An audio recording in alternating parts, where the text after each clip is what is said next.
श्रीमन्नारायण नारायण नारायण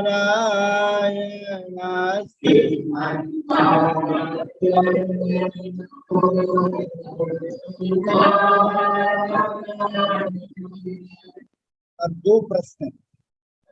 ये पहला प्रश्न ये है कि महाराज जी के सत्संग में सबसे ज्यादा बात आई है ये जीव परमात्मा का सनातन अंश। दूसरा प्रश्न मेरा ये है कि ये जो संसार दिख रहा है, बदलने वाला संसार दिख रहा है, ये बदलने वाला संसार दिखने में कारण क्या? प्रश्न समझे कि नहीं? ये बदलने वाला संसार दिख रहा है ना, तो ये बदलने वाले संसार को दिखने में कारण क्या है? क्यों संसार बदलने वाला दिख रहा है?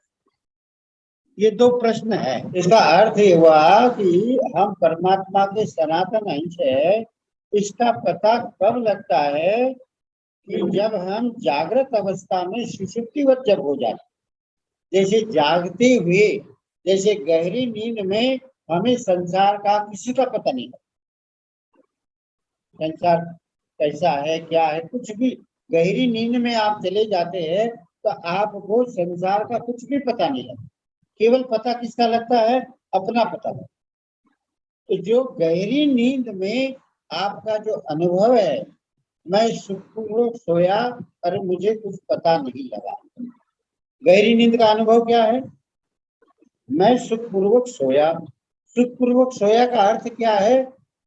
ये दुख रूप संसार उस समय नहीं था, उसकी विस्मृति, अभाव नहीं था, विस्मृति।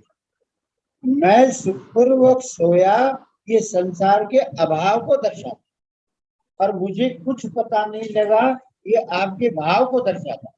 मुझे कुछ पता नहीं लगा, इसका पता आपको है? तो मुझे कुछ पता नहीं था और कुछ पता नहीं था, इसका जो ज्ञान है जिसको, वो है अंश।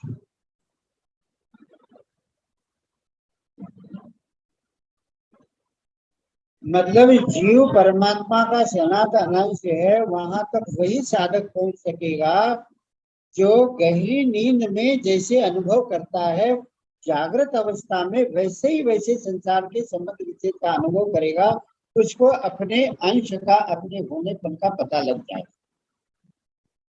ये है पहले प्रश्न का, जो उस दिन दीनदयाल जी ने सही उत्तर दिया था, पहला जी ने सही उत्तर देने से ये बातें आपके भीतर बैठेगी, वो भक्ति योग में भी काम आएगी, ज्ञान योग में भी काम आएगी, कर्म योग में भी काम आएगी, आपके उद्धार में काम आ जाएगी। क्योंकि जीव परमात्मा का सनातन अंश है, ये ज्ञान योग की, कर्म योग की बात है ही नहीं, ये भक्ति योग की बात। तो भक्ति योग की बात होने पर भी उस अंश तक पहुंचने के लिए तो हमको क्या करना पड़ेगा? जैसे गहरी नींद में संसार से संबंध की विस्मृति होती है, वैसे ही जागृत अवस्था में संबंध का विच्छेद करना पड़ेगा। मतलब जागते हुए ही आपका संसार लुप्त होता है। जाग रहे तो जैसे गहरी नींद में संसार कुछ भी नहीं, ऐसे यदि भीतर से संबंध विच्छेद कर ले आप, जागृत अवस्था में ही संबंध विच्छेद हो जाए, तो आपको अभी ही परमात्मा तत्व का अनुभव अभी हो सकता नहीं, हो ही जाए। इसका सीधा सीधा सरल अर्थ यह है कि जैसे गहरी नींद में हम हो जाते हैं, वैसे ही वैसे जागृत अवस्था में हम यदि वैसे ही वैसे हो जाए, मतलब आप केवल न करना है, मुझे कुछ नहीं करना है, ऐसी बात निश्चय पक्का करके आप यदि जागृत अवस्था में यदि बाहर भीतर से चुप हो जाते, तो आपकी स्थिति परमात्मा में है, पहले आपको पता। ये पहली बात। दूसरे प्रश्न का उत्तर ये है, आप ये बदलने वाले के कारण नहीं दिखता है, इसके पीछे जो है न बदलने वाला अपरिवर्तन परमात्मा है, उस परमात्मा के कारण ये दिखता है। जैसे गोस्वामी जी महाराज ने चौपाई लिखी, जासु सत्यता ते जड़ माया भास सत्य हो हसा, जिसकी सत्यता से ये जड़ संसार दिखता है। ये भागवत में आया है, रज्जो यथा है भ्रम, जैसे रज्जु में, रस्सी में सांप का भ्रम। रस्सी है, सांप तो नहीं है। रस्सी अंधेरे में दिखती है तो हम लोग, रस्सी है कि सांप है अंधेरे में? सांप है, तो प्रकाश हो जाए तो ये अज्ञान के प्रकाश में ही ये परिवर्तनशील संसार दिखता है। और यदि हमें ज्ञान हो जाए तब संसार दिखेगा, सांप दिखेगा कि रस्सी दिखेगी? रस्सी दिखेगी, सांप दिखेगा क्या? अंधेरे में तो सांप दिखता है और प्रकाश में रस्सी दिखती है। ऐसे अज्ञान में संसार दिखता है और ज्ञान होने पर परमात्मा दिखती है। ये मतलब संसार हमको दिख रहा है, उसका हेतु संसार नहीं है, उसका हेतु क्या है? परमात्मा। परमात्मा की सत्ता से संसार की सत्ता दिखाई देती है। संसार की जो सत्ता दिखाई देती है वो संसार की अपनी सत्ता है कि परमात्मा की सत्ता से सत्ता? सर्प की अपनी सत्ता नहीं है, वो रस्सी की सत्ता के कारण, वो सादृश्यता के कारण उसको साफ दिखाई। ये तो हुआ दोनों प्रश्नों का उत्तर। अब जिस काल में ये अनुमान किया जा सकता है कि साधक को परमात्मा की प्राप्ति कैसे हो सकती, ध्यान देकर सुन।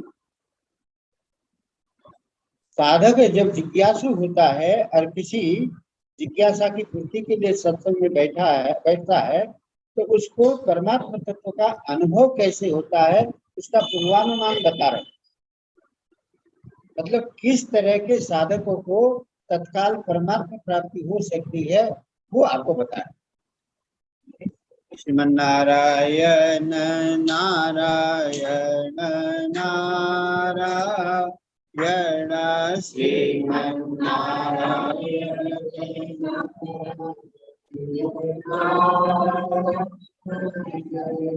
श्रीमन नारायण नारायण नारायण श्रीमन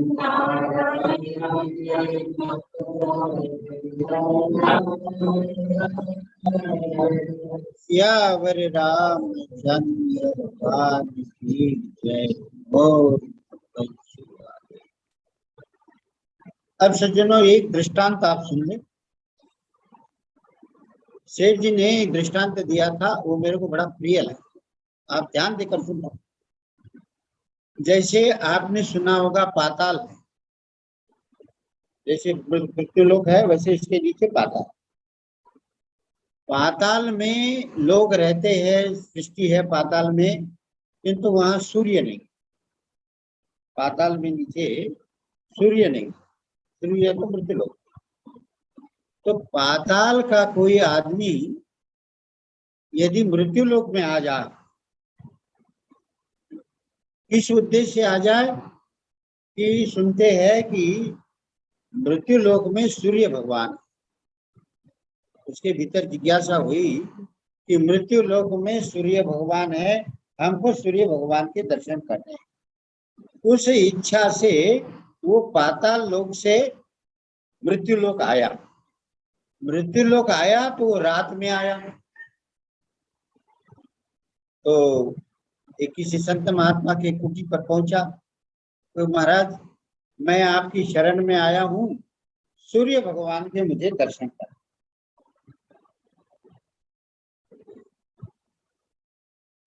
सूर्य भगवान तो है, मैंने देखा है सूर्य भगवान, तो दुख है तो दिखाइए थोड़ा। मैंने सूर्य भगवान को देखा है और सूर्य भगवान केवल अस्त हुए हैं, हमारी दृष्टि में नहीं कि तो है। आप लोग क्या मानते हैं, अभी सूर्य भगवान है तो रात में सूर्य भगवान है कि नहीं है? लेकिन कुछ मत करो, जैसे अभी सूर्य भगवान है कि नहीं, कि तो सूर्य भगवान अस्त होने के बाद भी सूर्य भगवान है नहीं है? ये क्या बात कर रही हो? जैसे अभी सूर्य भगवान है, शाम को 7 बजे के बाद सूर्य भगवान है नहीं।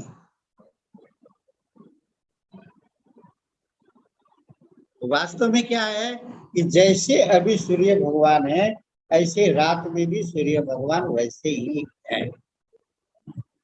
केवल हमारे दृष्टिगोचर नहीं है, किंतु कहीं न कहीं तो सूर्य भगवान है। जैसे यहाँ हमारे 7 बज जाता है, तो अमेरिका में रात के 9 बज जाते। जैसे हमारे यहाँ शाम को 7 बज जाते हैं, तो उनका सवेरा हो जाता है सवेरे के 5 बजे। तो आपको हमको यहाँ लगता है सूर्य भगवान अस्त हो गए, तो अमेरिका वाले बोलते हैं सूर्य भगवान हमारे यहाँ उदय। तो हमारी दृष्टि में सूर्य भगवान हमारे आंखों में नहीं है, किंतु अमेरिका वाले देखते हैं यहाँ तो सूर्य भगवान का उदय हुआ। आपको पता होगा सबसे पहले सूर्य भगवान का उदय कहाँ होता है? जापान में। जापान जो है उसमें सबसे पहले सूर्योदय होता है। तो जापान से चलता चलता सूर्य भगवान जो है अपने लोगों में यहाँ जापान से चलता हुआ ऐसा जापान से इधर ऑस्ट्रेलिया ऐसा होते हुए अमेरिका जाता। तो वो क्या है, सबसे पहले सूर्योदय जापान। पूरा याद नहीं, जापान से यहाँ पहुंचने में 2 घंटा शायद 2-2.5 घंटा लगता। यहाँ हमारे 5 बजे होता है, तो वहाँ 3 बजे सूर्योदय होता जाता।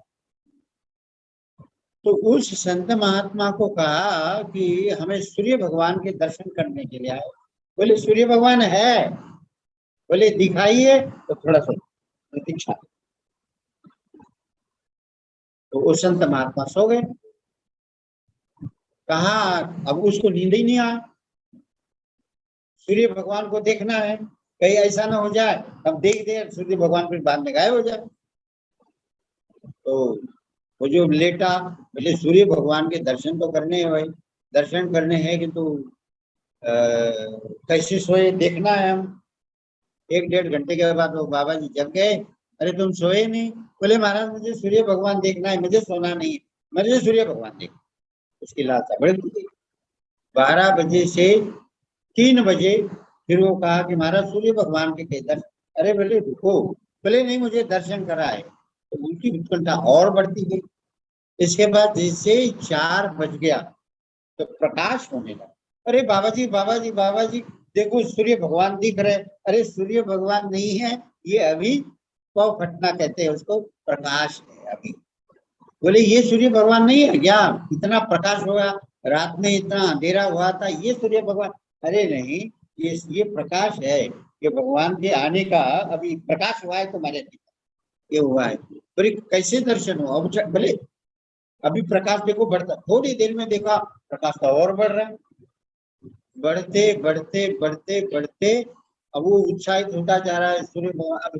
पहले बस अब प्रकट होने ही वाले, अब प्रकट होने वाले। तब तो सूर्य भगवान जो है तो ऐसे सामने लाल लाल निकले। बोले ये सूर्य भगवान? हाँ बोले ये सूर्य।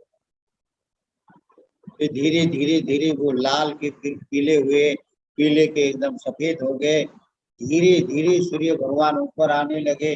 वो देखने लगा कि क्या सूर्य भगवान है, ऐसा तो हमने कभी देखा नहीं, ऐसा तो हमने सुना तो है केवल, तो क्या सूर्य भगवान की आभा है। हे भगवान, हमारे यहाँ जो मणियों के आदि प्रकाश होता है तो थोड़ी देर के लिए, ये तो इतना लंबा प्रकाश है, जिधर जाओ उधर प्रकाश है, कितना उनके तरफ तो देख ही नहीं सकते। नंगी आंखों से धूप तेज होने के बाद सूर्य भगवान को नहीं देख। बोले इतना प्रकाश है, इतना प्रकाश है, स्वयं प्रकाश है और अनंत प्रकाश है, और इतना आह्लादकारक नाचने लगा, कूदने लगा। तो यही सूर्य भगवान है, तो यही सूर्य भगवान है। फिर जैसे जैसे 12 बज गया, सूर्य भगवान है, अब सूर्य भगवान अस्त हो गए तो फिर वो पाताल में चला। अब वो सूर्य भगवान के दर्शन करके आया, तो वहां लोगों ने बताया तुम गए कहाँ थे? बोले सूर्य भगवान के दर्शन करने। देखा तुमने? बोले हमने देखा। बोले कैसे था? कैसे बताएगा?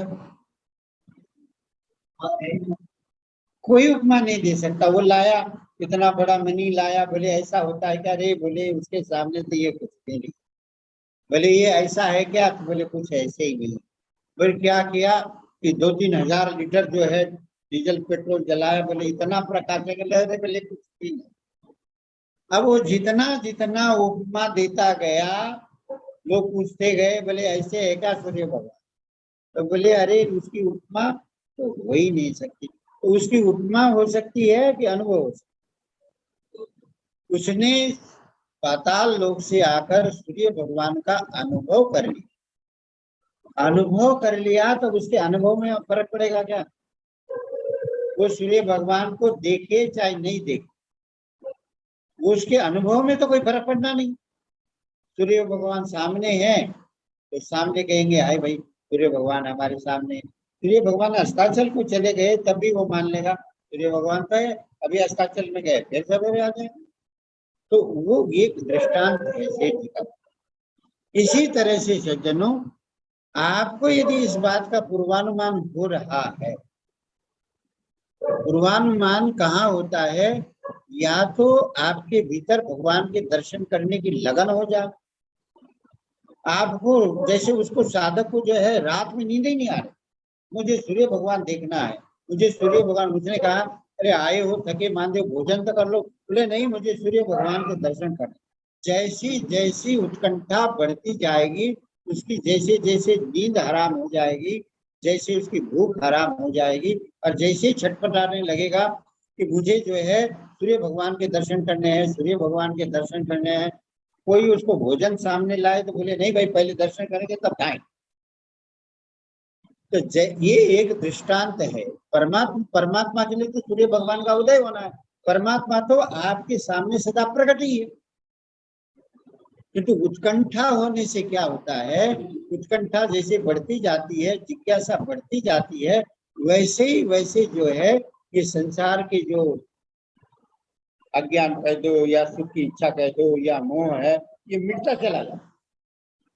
होता क्या है सज्जनों कि परमात्मा प्राप्ति की लगन हुए बिना, तत्व प्राप्ति की जिज्ञासा के हुए बिना, वो क्या होता है कि जैसे सुख की इच्छा मिटती नहीं, भीतर जो मोह पड़ा है वो मिटता नहीं, भीतर जो सूक्ष्म अहंकार पड़ा है वो मिटता नहीं। वो किससे मिटता है? वो लगन से मिटता है। या तो आपके भीतर में इतनी तीव्र लगन हो, लगन होने के बाद ऐसा होता है कोई भोजन लाए तो बोले भाई भोजन, हमारा भोजन करने का मन है, नींद आएगी ही नहीं। एक संत का दृष्टांत आपको दे, श्रीमन्नारायण नारायण नारायण श्रीमन्नारायण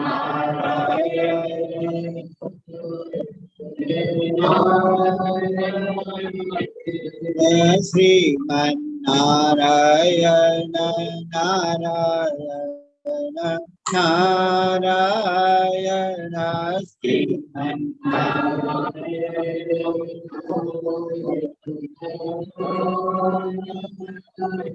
श्यावर रामचंद्र भगवान की जय। एक संत है, मैंने उनके दर्शन भी किए, शरणानंद। शरणानंद जी महाराज के भीतर तत्व की जिज्ञासा है, मैंने उनके बारे में सुना, वो आपको उनसे बात मेरी थी।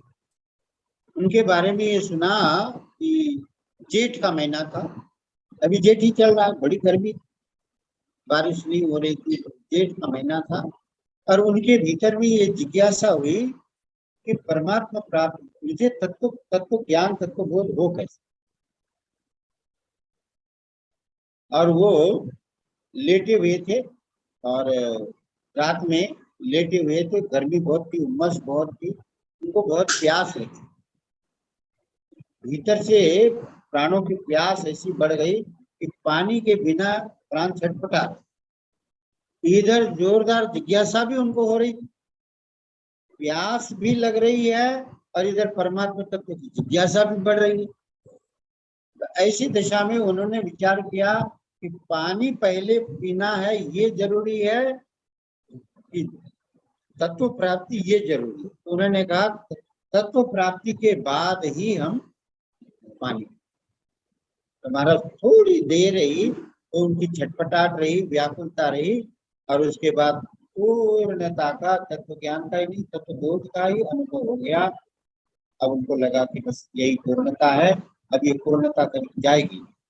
अब जब लगा अब तो काम हो गया, ये मैंने उनकी बात अब परमात्मा प्राप्ति जो होती है, जो जिसको पूर्णता की प्राप्ति कहते हैं, जो ज्ञानियों के द्वारा भी हो सकती है, कर्मियों के द्वारा भी हो सकती है, भक्तियों के द्वारा भी हो सकती है, वो पूर्णता किसी भी योग के द्वारा हो सकती है। किंतु होती कब है, उसका पूर्वानुमान कब लगाया जा सकता है, यदि ऐसी तत्व जिज्ञासा हो या ऐसी लालसा हो कि मुझे सबसे पहले परमात्मा प्राप्ति चाहिए, उसके बाद ही हम सारा काम। ऐसा जो साधक बन करके अपनी जो है जिज्ञासा को अथवा लालसा को जैसा बढ़ाता चला जाएगा, लालसा या तो आपके भीतर लालसा बढ़ती जाए या फिर जिज्ञासा बढ़ती जाए। जिज्ञासा होती है तत्व ज्ञान की, तत्व बोध अपने स्वरूप की, तत्व ज्ञान की बोध की हो जाती है। तो इसी जिज्ञासा में और लालसा में ही पहले सबसे पहले कामनाएं नष्ट हो। किसी सुख की चाहना नहीं होती है कभी, ऐसी मतलब सुख की तरफ देखता तक नहीं, सामने सुख आ गया तो देखता ही, उसकी दृष्टि जाती ही नहीं। और फिर उत्कंठा बढ़ती जाती है, फिर धीरे धीरे मोह नष्ट होने लगता है, ममता फिर नष्ट हो जाए कि संसार में हमारा है क्या। फिर और उत्कंठा बढ़ जाती है तो ये अहम भी नष्ट हो। जैसे ही अहम सूक्ष्म अहम मिट जाता है, उस समय पूर्णता का, तो इसमें दोनों बात, तो तत्वबोध भी हो जाता है और प्रेम भी।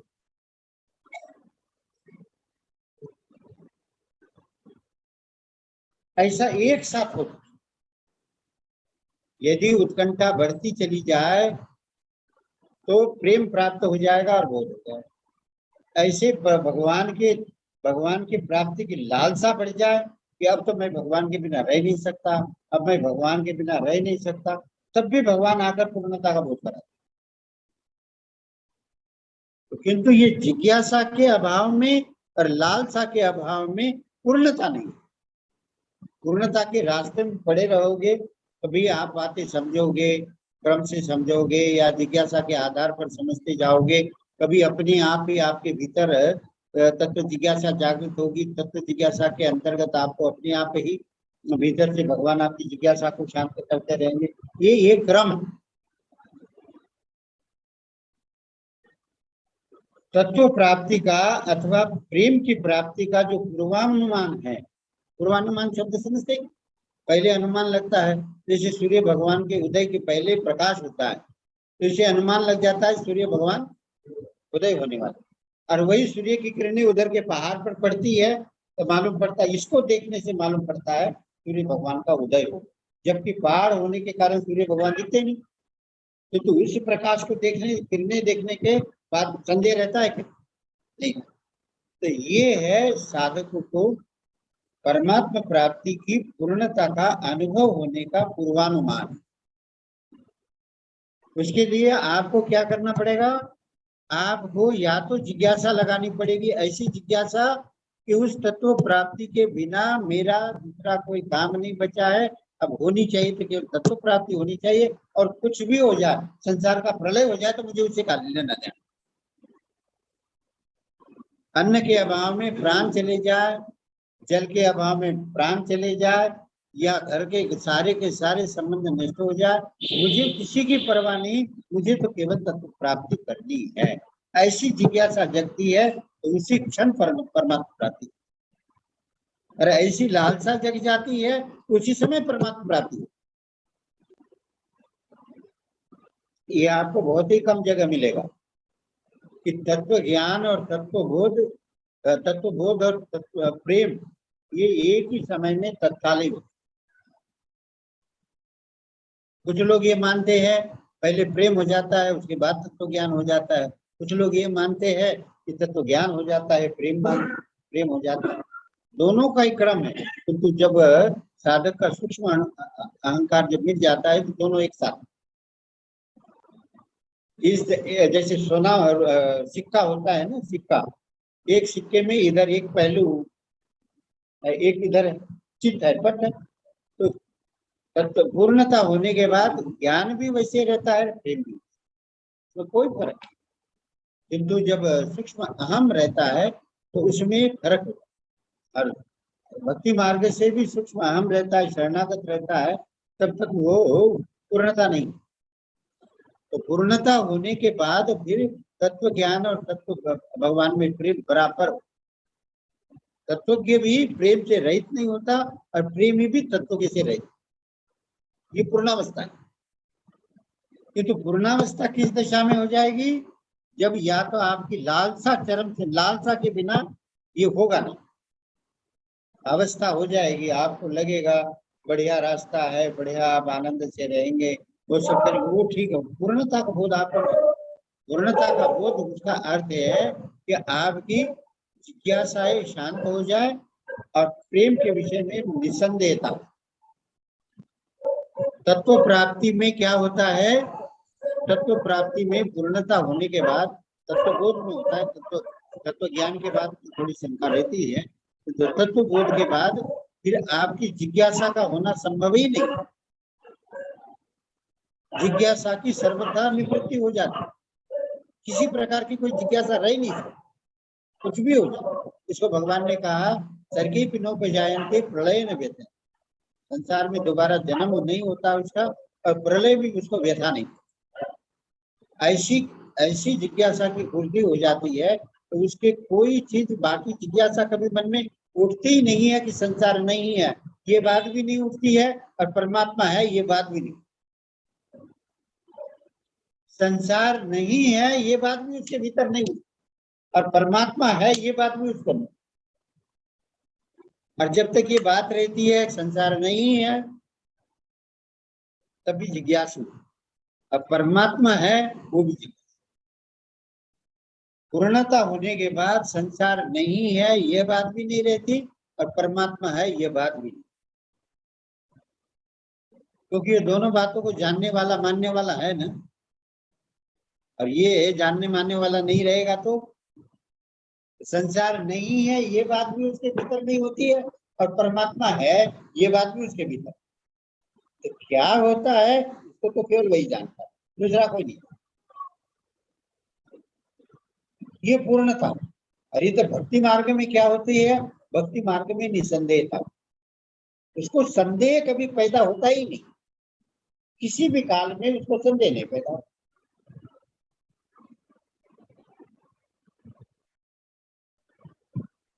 और भक्ति मार्ग में यदि सूक्ष्म अहम रहेगा तो बार बार संदेह हो। कभी संसार का, कभी संसार अपना दिखेगा, कभी भगवान अपने दिखेंगे, कभी संसार प्यारा लगेगा, कभी भगवान प्यारे लगेंगे। ये बार बार संदेह होता रहेगा।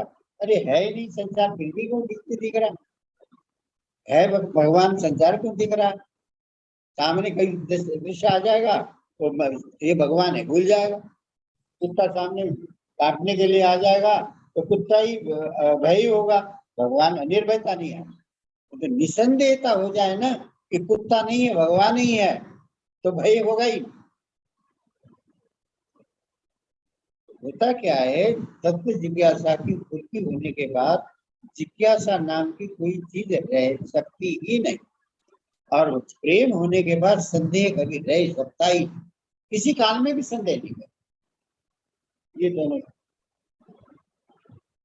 अब जो एक साधक ने प्रश्न पूछा है, उसने ये प्रश्न पूछा है कि बदलने वाला संसार जो है और नव मैं वही हूँ। जैसे बचपन में जो शरीर था वो शरीर में आज वो नहीं है, वो परिस्थितियां नहीं है, तो मैं वही का वही हूँ। किसी को फर्क मालूम पड़ता? अपने आप को स्वयं के बदलने का कभी अनुभव होता है? किसी भी आदमी को शरीर के बदलने का अनुभव सबको होता है कि शरीर मेरा बदला, और आपकी मन की अवस्था भी एक सी रहती नहीं, मन भी बदलता है कि नहीं? जैसे हमारी शरीर की बाल्यावस्था, युवावस्था, वृद्धावस्था होती है, जन्म होता है, मृत्यु होता है, ये 5 अवस्था होती है। तो शरीर की, स्थूल शरीर की 5 अवस्था होती है। ऐसे ही सूक्ष्म शरीर की, मन की भी अवस्थाएं होती। वृद्धियां कभी ठीक आती है, बेटी आती है, कभी संसार का चिंतन होता है, कभी भगवान का चिंतन होता है, कभी अच्छा लगता है संसार, कभी भगवान अच्छे लगते हैं। तो मन की भी दशा होती है, उसमें परिवर्तन होता है। अभी भगवान अच्छे लग रहे, थोड़ी देर में संसार अच्छे लगने लगा। तो मन की भी अवस्था ही हुई, उसमें भी परिवर्तन हुआ। ऐसे बुद्धि में भी परिवर्तन हुआ, ऐसे अहंकार में भी परिवर्तन हुआ। तो मन के परिवर्तन को, बुद्धि के परिवर्तन को और अहंकार के परिवर्तन को हम अनुभव करते हैं, नहीं तो अपने परिवर्तन को अनुभव करते हैं क्या? कोई भी आदमी अपने परिवर्तन का अनुभव करता है क्या अपने में? सब ये कह रहे हैं कि मैं वही हूँ जो पिछले जन्म में था, मैं वही हूँ जो 1000 जन्म के पहले था, और जन्म में इस शरीर में होने के बाद आगे जाएगा तो बोले मैं वही हूँ। तो मैं वही हूँ, ये अनुभव सबके साथ लगा है कि नहीं लगा? सब के सब इस बात का अनुभव कर रहे हैं कि शरीर बदलता रहता है और मैं कभी नहीं बदल। अब साधक ये पूछता है कि मैं नहीं बदलता है तो उसमें भी कुछ बदलाव का अनुभव होता है। तो मैं में बदलाव का अनुभव होता है में बदलाव का अनुभव नहीं होता है। तो सदा ही सदा है। वो क्या है, मैं प्रश्न पूरा समझ नहीं पाया हूँ, थोड़ा सा एक दो वाक्य थोड़े जटिल है, लिखने में कभी मुझे ठीक लिखा हुआ मैं समझ नहीं पाया। अब वो कहते हैं कि जैसे शरीर में परिवर्तन होता है वैसे मैं में भी परिवर्तन होता है कि नहीं? मैं भी बदलता है कि नहीं? कि जैसे बचपन में मैं जो है बालक हूँ, जवानी में कहता है मैं जवान हूँ, तो मैं में भी परिवर्तन हुआ। बचपन में जो है आपके मैं में कैसा था कि भाई मैं तो साधारण बालक हूँ, फिर कहते मैं ऐसा हूँ, मैं वैसा हूँ।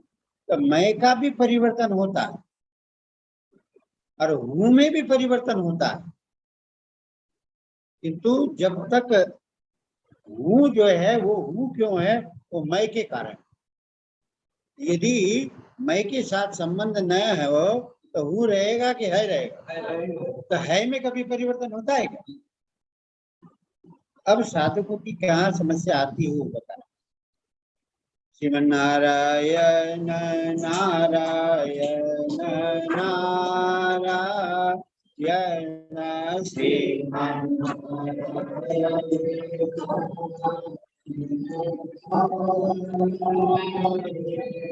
श्रीमन नारायण नारायण नारायण श्रीमन नारायण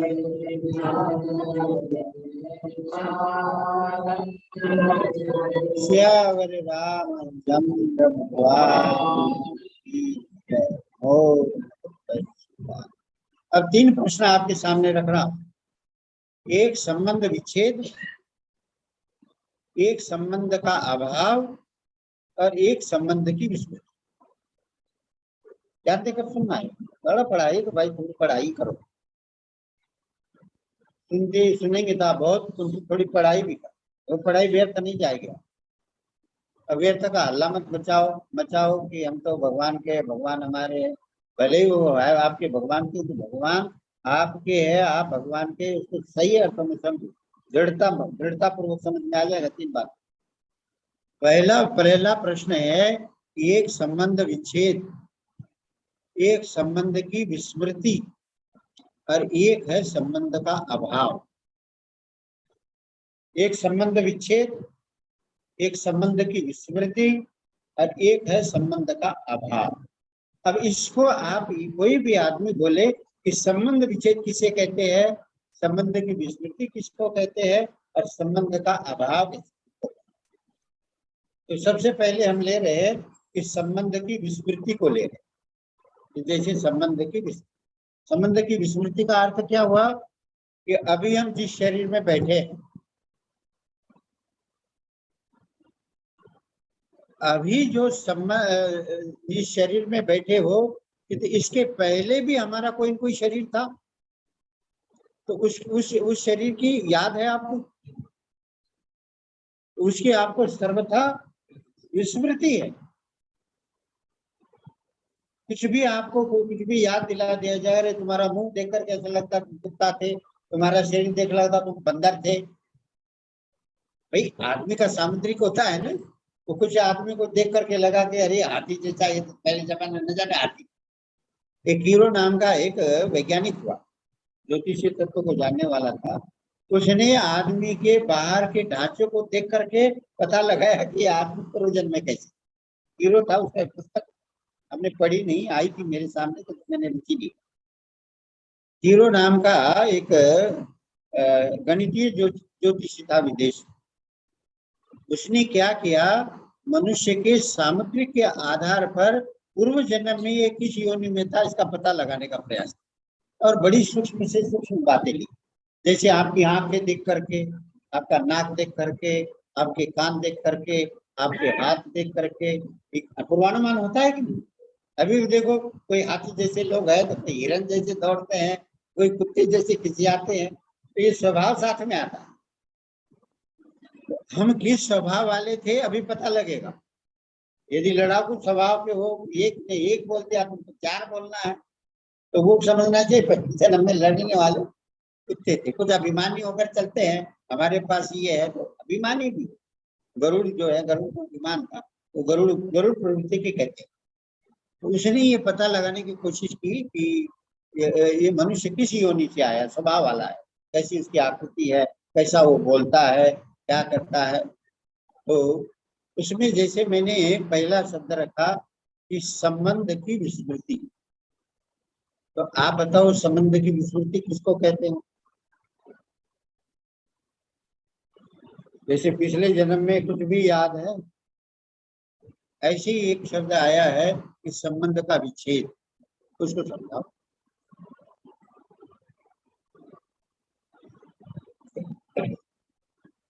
जैसे हमारा संबंध विच्छेद है,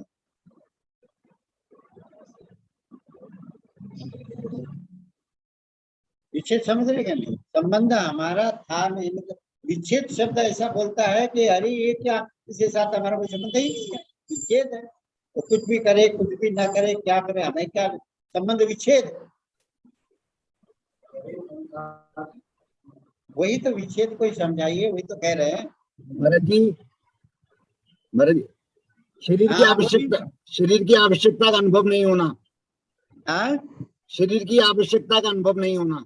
हाँ, एक साधक वहां से कह रहे हैं कि संबंध विच्छेद होने का अर्थ है कि उसकी आवश्यकता का अनुभव न हो, ये प्रतिक्रिया है। तो आवश्यकता का अनुभव न होना संबंध विच्छेद कहते हैं। इस पर थोड़ा विचार करो। संबंध विच्छेद किसको कहते हैं? संबंध विच्छेद उसको बोलते हैं कि हमने अपनी तरफ से, जैसे गीता ने कहा असंग शस्त्रेण दृढ़ेन चित्वा, भगवान ने इसको परिभाषित किया है कि असंगता रूपी दृढ़ शस्त्र के द्वारा इस संसार से संबंध विच्छेद कर, असंग शस्त्रेण दृढ़, असंगता रूपी शस्त्र के द्वारा इस संसार के मूल को एकदम काट कर। संबंध विच्छेद का अर्थ क्या है? जैसे पीपल का पेड़ है, पीपल का पेड़ है, उसकी जड़ें बहुत ऊपर ऊपर, बहुत गहरी नहीं जाती, दूर फैलती है और बहुत कम। बड़ा झंझावात आ गया, झंझावात आ गया, वो जमीन जो पकड़ा था पूरा जड़ सहित उखड़ गया। हवा और जोर चली, घसीटता घसीटता आगे चला गया, और शरीर अब उसका जो है भूमि के साथ कोई संबंध नहीं रहेगा। अब उसको सूखना ही सूखना है कि नहीं। बड़ का वृक्ष जो है बड़ा हरा भरा था, तो खूब बड़ा था, 200-400 साल वो अपना शोभा दे रहा था, छाया दे रहा था। तो अचानक झंझावात और पानी की बाढ़ आई और वो क्या है, सरकता सरकता उखड़ गया और आगे जाकर चला गया था। अब वो दोबारा हरा भरा नहीं होना है, सारा सूखना है। उसकी लकड़ियां काट काट करके लोग ले जाएंगे, काम में लेंगे। अब उसका जमीन से हट गया तो उसका जमीन से संबंध विच्छेद हो गया ना।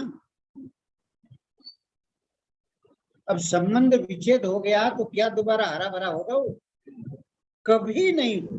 ये लक्ष्मीकांत जी सही है। जब हमने दृढ़ता पूर्वक असंग शस्त्र के द्वारा संसार का संबंध विच्छेद किया तो दोबारा संसार की सत्ता महत्ता संबंध आएगा क्या? कभी नहीं आएगा, स्वप्न में भी नहीं आएगा। वो वृक्ष उखड़ गया, संबंध विच्छेद हो गया। अब वो वृक्ष को लोग टुकड़े टुकड़े करके अपने काम में लगाएंगे सब, अब उसका दोबारा जन्म होना संभव ही नहीं, विच्छेद हो गया। जमीन से जो वृक्ष कट करके उखड़ गया, अब उसका संबंध विच्छेद हो। और दूसरा बात है संबंध का अभाव। इस पर थोड़ा दिमाग लगाओ। संबंध का अभाव किसको कहते हैं?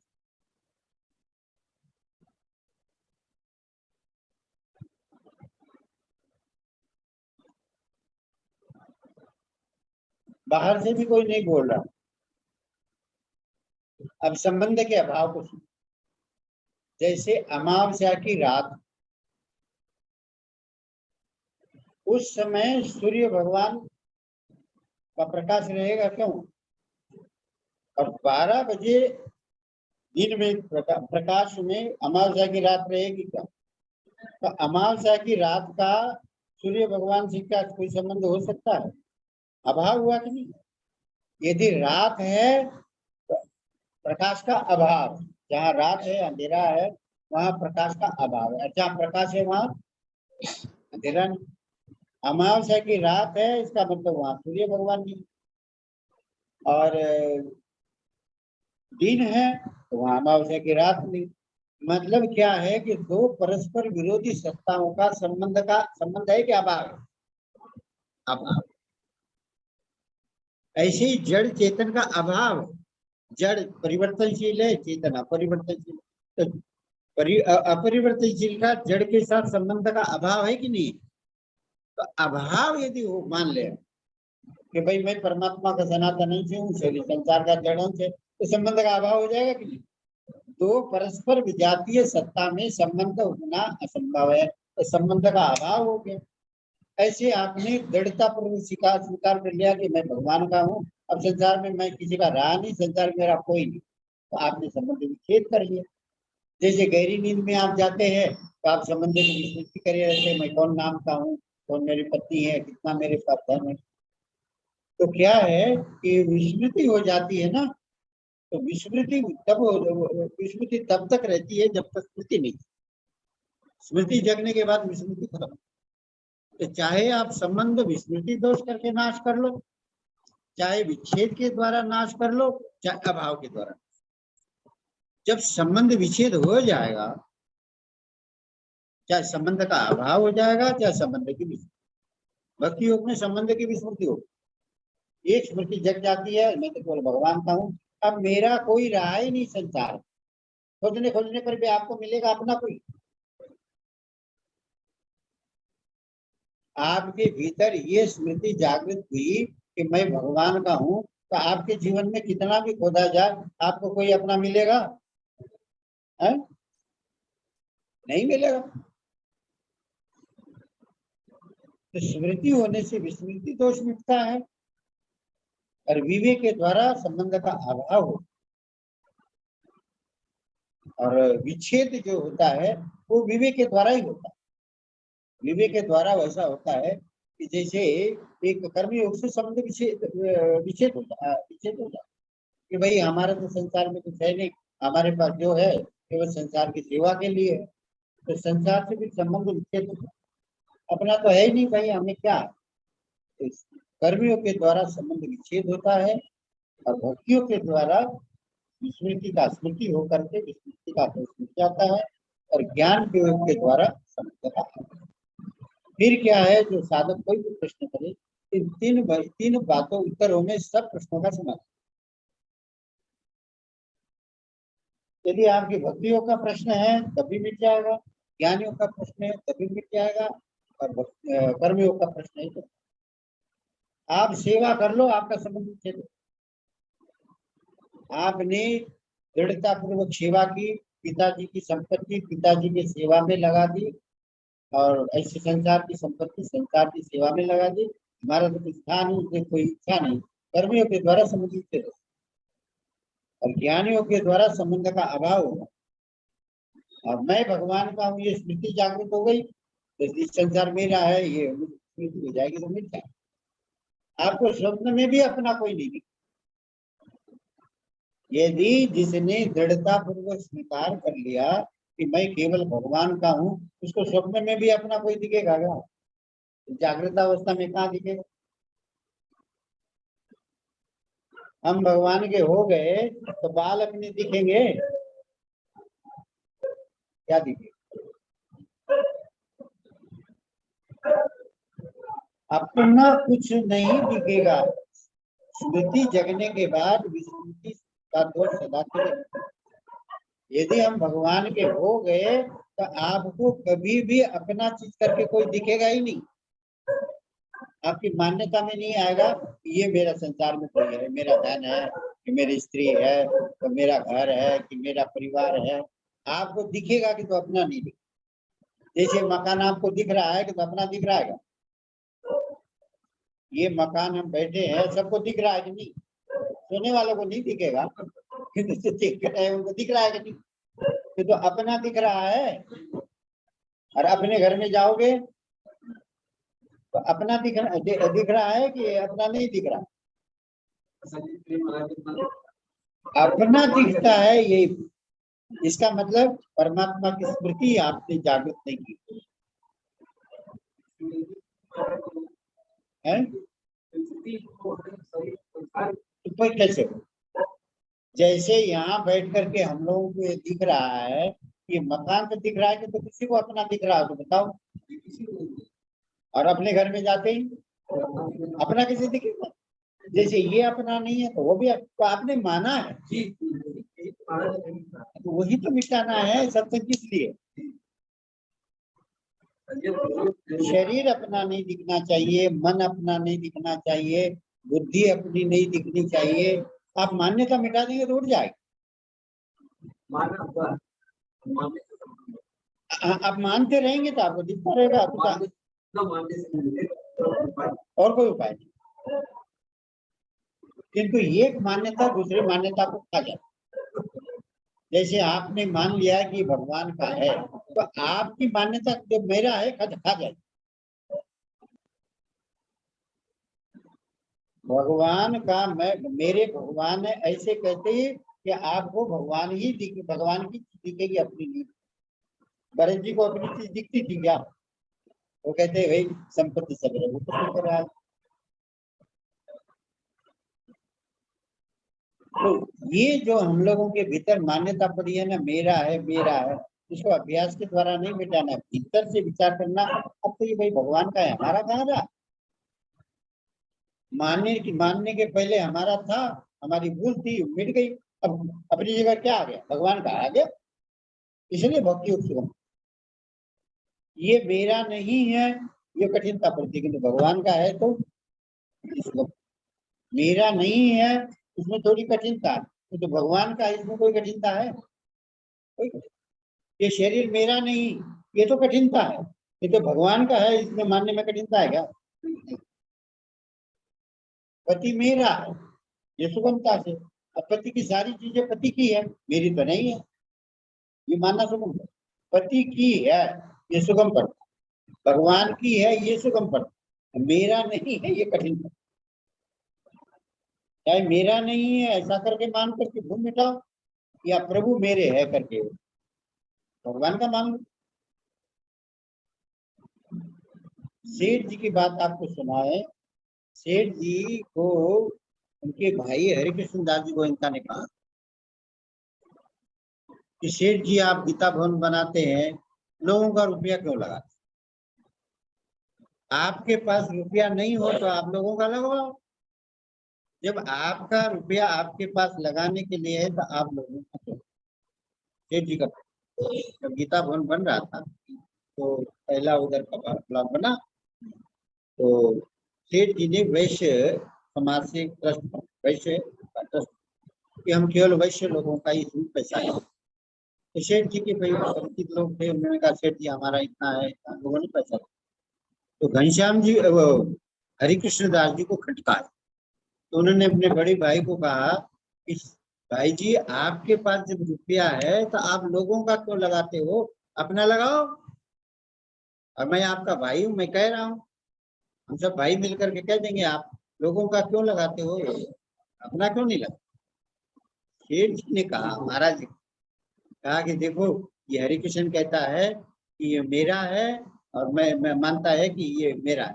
मेरे लिए जैसे ये पैसा मेरा नहीं है, ऐसे दूसरे पैसा मेरे लिए कोई फर्क नहीं है। मैं अपना लगा दूं तो भी कोई फर्क नहीं है, और दूसरे का लगा दूं तब भी। तो जो भगवान का भक्त होता है उसको केवल भगवान का ही दिखता है, उसका अपनापन कभी होता है। तो सज्जनों, अपनी गाड़ी कहाँ अटकी है? भगवान अपने होते हुए भी ये जो मिले हुए पदार्थ को जो अपना मानने की भूल होती है ना, वो भगवान का मानने से मिटेगी, अपना न मानने से जल्दी नहीं मिटेगी। जैसे आप भोजन कर रहे हैं तो भोजन को भगवान का प्रसाद मानने से आपका जो काम होगा, कि भोजन हमारा नहीं, इससे काम बढ़िया नहीं। तो भगवान का मानो ना, ये भगवान का शरीर, भगवान का मन, भगवान का बुद्धि, भगवान की अहंकार, भगवान का वस्तु, भगवान की, भगवान का मानना में सुगमता हो, और मेरा न मानने में थोड़ी कठिनता होती है। वो भी कठिन नहीं है, जब हमारा है ही नहीं तो हमको अपना मान। ये तो भगवान को मानने में सुगमता।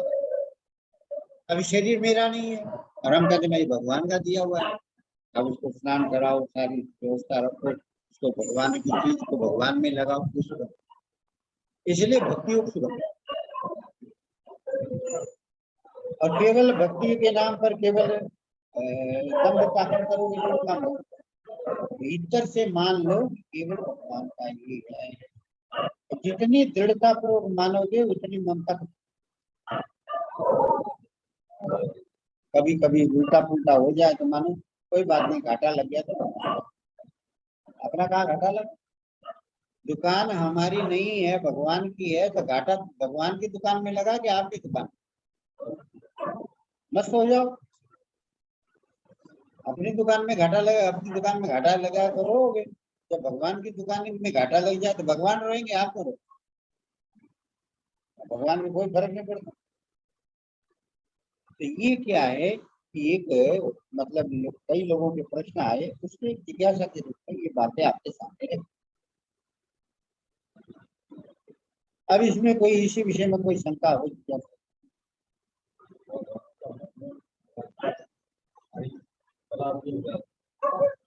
देखो, मानने का मतलब क्या है? भगवान का ही लगने लग जाए, दिखने लगे। ऊपर से तो मान लिया कि दुर्गा जी के सामने तन तेरा, धन मेरा, तेरा सब कुछ तेरा तेरा, उसको अर्पण क्या लागे मेरा, असुई हो गई। सब्जी 10 रुपया महंगी आ गई तो सब्जी खाने का मन ही न करे। इस मान्यता का कोई नहीं।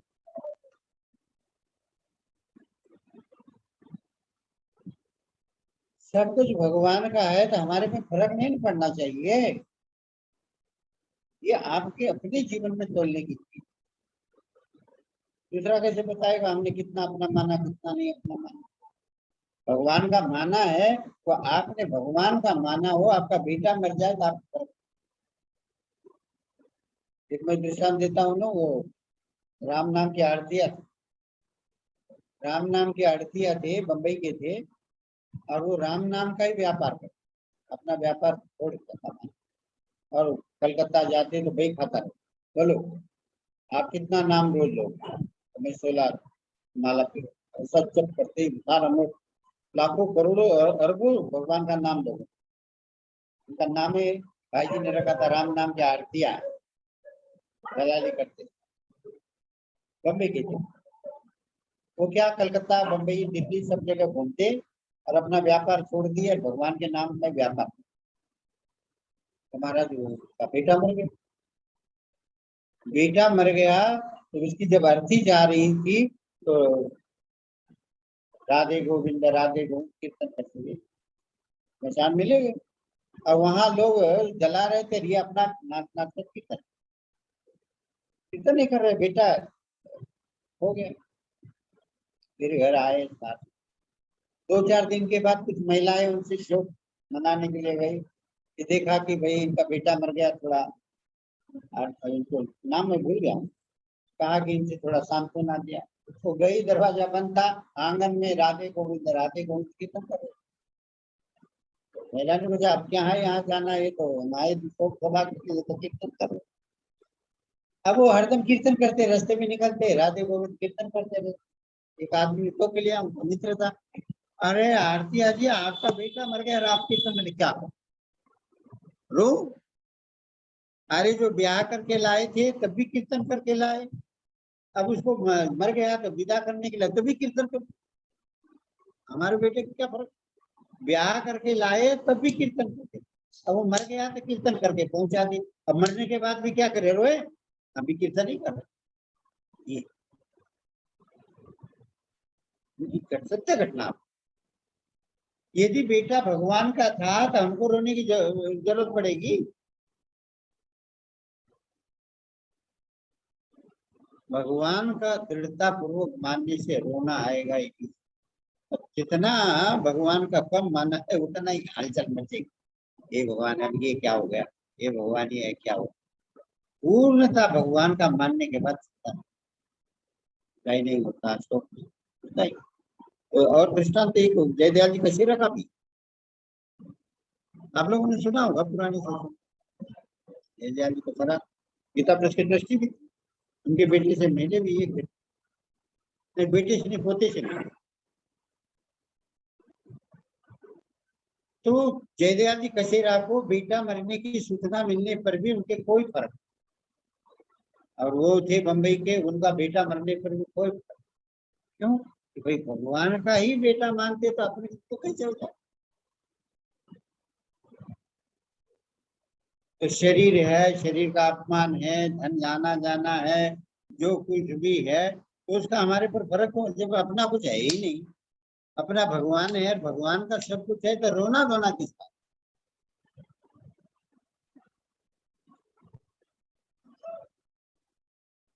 ये हुई बात।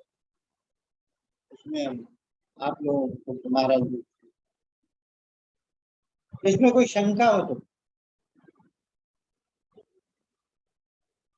किंतु ये मूल में आपके हमारे बीच में क्या बाधाएं हैं? आज हम तत्व प्राप्ति के साधक है, किंतु तत्व प्रपूर्णता के बिना हम आराम से पी रहे, खा रहे, मौज। परमात्म प्राप्ति के भक्ति मार्ग के साधक है, फिर भी हम भीतर से आराम से खाना पीना सोना जगना, बड़े मौज मस्ती में कोई कमी आई है? इतने दिन से हम लोग साधन कर रहे हैं, कोई मौज मस्ती में कमी की है? कोई घर के काम छोड़ छाड़ करके कुछ लगे है? अरे खाली है इसलिए चले आए, शाम को खाली थोड़े ही है, भले कैसे आए? ये कोई साधक बना है? सवेरे हम खाली है इसलिए सत्संग में आ गए, शाम को काम काम घर गृहस्थी का काम, बाबा जी क्या जाए। ये भाई साधक बनने के लिए ये हमें अपने पर प्रहार करना पड़ेगा। यदि आप पूर्णता के बिना चैन से है और परमात्मा प्राप्ति प्रेम के बिना चैन से है, तो फिर तो आपका हमारा व्यापार चलेगा। हम लोगों को भी लगता है थोड़ी देर आए तो हाँ हूँ करके सत्संग सुना, आपके भी मन में आएगा चलो आज खाली है, सवेरे सवेरे मन किया है, वहां सोना कोई मना नहीं, कभी कभी बाबा जी डांट देते हैं तो उसमें सोने पर भी चलता। तो ये साधकों का ऊंची अवस्था में जाने की इच्छा मत, तो कैसे संतोष होगा बताओ? धन कमाने में संतोष होता है, सुख सुविधा में संतोष हो, इतनी हो गई तो संतोष होता है? केवल परमात्मा प्राप्ति में संतोष करना। अरे अब तो भगवान के हो गए, अब नाचो कूदो खेलो व्यापार करो, उसमें तो रो, ये नहीं। महाराज जी का कहना था कि साधक होता है वो सदा सावधान रहता है, यदि सावधानी नहीं हो तो।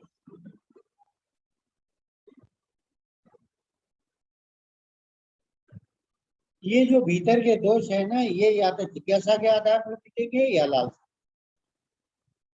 जो पूर्णता को प्राप्त हुए वो जिज्ञासा के आधार पर, लालसा के आधार पर पूर्णता को प्राप्त।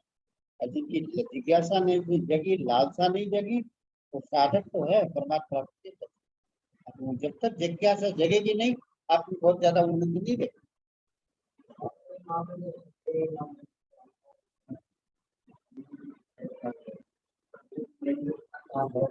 हाँ, तत्व का अनुभव हो जाए। निर्लिप्तता का अर्थ ये है कि पूर्ण निर्लिप्तता ही रहे। जैसे निर्लिप्तता का अर्थ है यूक्रेन में 10,000 से अधिक मरे, हमारी निर्लिप्तता रही।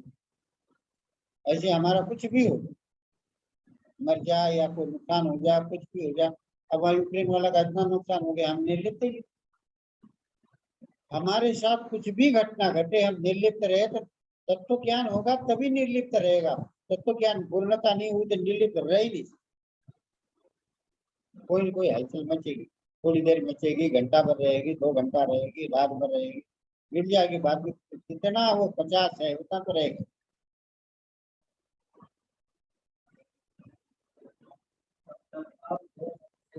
बस यही है, तत्काल बोध प्रेम, जिसकी उत्कंठा जितनी ज्यादा हो जाएगी, उत्कंठा पूर्ण हो जाएगा तो तत्काल हो जाएगा।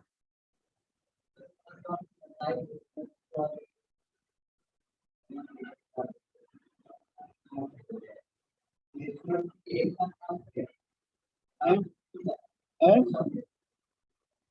मैं भगवान का हूँ ये स्मृति। हाँ वो बिल्कुल बिल्कुल, मैं भगवान का हूँ, भगवान मेरी ये प्राप्ति है। तो भगवान मेरे है और मैं भगवान का हूँ, तो भगवान के बिना रह कैसे सकता है? यदि आपका कोई है तो उसके बिना रह कैसे सकते आप?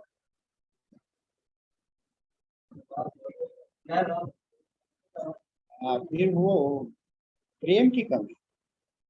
अब प्रेम के बिना नहीं रहा जाए, तो भगवान का प्रेम प्राप्त हो जाता है। जितनी लालसा बढ़ती जाएगी उतना बिना लालसा के सज्जनों आपका हमारा काम चल सकता है। पूर्णता यदि चाहते हो तो लालसा जगाना पड़ेगा और जिज्ञासा। पूर्णता चाहते हो न बाकी काम चलेगा। आराम से आप घर गृहस्थ का काम करोगे, अपना आनंद से मस्ती से रहोगे, कभी सत्संग करोगे, कभी कुसंग करोगे, कभी भजन करोगे, कभी संसार में उलझ जाओगे, कभी झगड़ा करोगे, कभी प्रेम करोगे। ये दुनिया मतलब साधकों की दुनिया चलेगी, संसारी की दुनिया नहीं चलेगी। वो कोई खास जीवन नहीं। वो पिपासा को लालसा, प्रेम की लालसा को पिपासा। जिज्ञासा तो किसी भी विषय में हो सकता है, कर्म योग, ज्ञान योग में जिज्ञासा। तो लालसा, लालसा प्रेम की इच्छा को पिपासा, क्योंकि प्रेम की एक प्यास होती है। प्रेम की एक प्यास होती है। जैसे भरत जी कहते हैं ना कि मैंने इन आंखों से अभी भगवान को मैंने, मेरे नैन सदा अतृप्त ही है, मेरे प्रेम प्यासे नहीं, मेरे नेत्र एकदम प्यासे है भगवान को। कभी मैं उनके सम्मुख गया नहीं, कभी मैंने उनसे बात नहीं की, कभी उनको देखा ही नहीं मैं, तो मेरे नेत्र सदा उनको देखने के लिए प्यासे है। तो ये नेत्रों की प्यास जो है ना, ये पिपासा। प्रेम में पिपासा हो, पिपासा भी होती है, लालसा भी। लालसा होती है मिलने की। भरत जी चित्रकूट जा रहे थे, लालसा और भगवान के दर्शन की प्यास भी।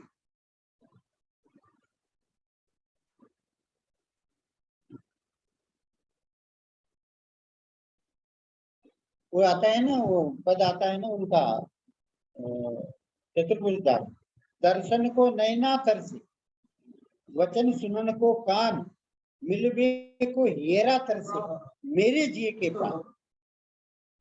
ये उनका दर्शन को नैना तरसे, वचन सुनन को कान, मिलवे को हेरा तरसे, जी के मेरे जी के जी प्राण। इस चारों दशा दर्शन के लिए तो नैन तप रहे हैं, नैना तपे, अब वचन सुनन को कान, भगवान के वचन सुनने में कान तरस रहे हैं। अब मिलबे को हेरा तरस, हृदय मिलने के लिए व्याकुल व्याकुल। और जिए के प्राण, मेरे हृदय के प्राण है, मतलब प्राण बचेंगे नहीं। ये तो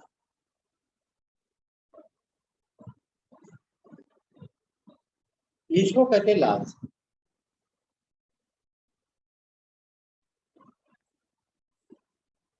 यही बात है साहब। अब तो थक भी होंगे कुछ तो, थके होंगे। अब क्या बाबा जी घड़ी भी देख रहे होंगे, बाबा जी क्या पता आज का छुट्टी न दी है। जय सीताराम, सीताराम। सीताराम जय